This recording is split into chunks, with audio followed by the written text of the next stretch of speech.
Je vais mettre aux voix l'ensemble du projet de loi. Y a-t-il des demandes d'explication de vote? Madame Morin-Desailly.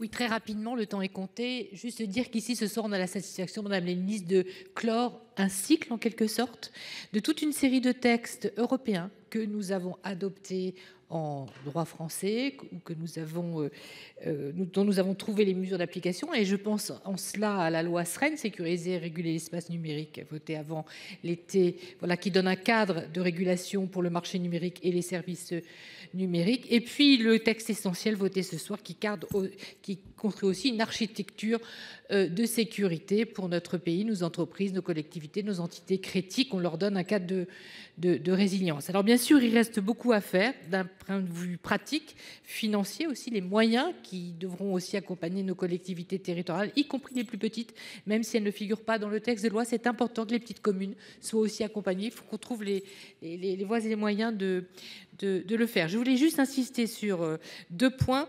Premièrement, la nécessité de conquérir notre autonomie stratégique encore plus fortement et d'avoir une vraie politique industrielle.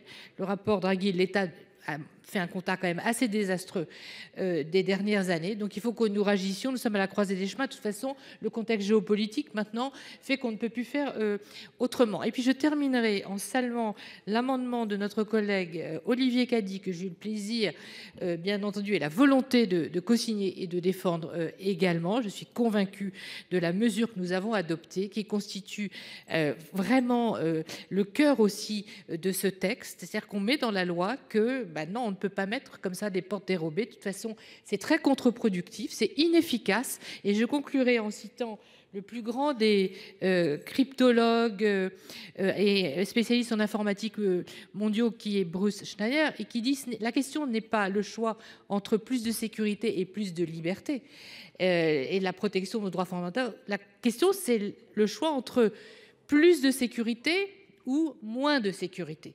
Et je crois qu'en votant cette mesure qui remet vraiment les choses en place, on est vraiment vers plus de sécurité. Je vous remercie.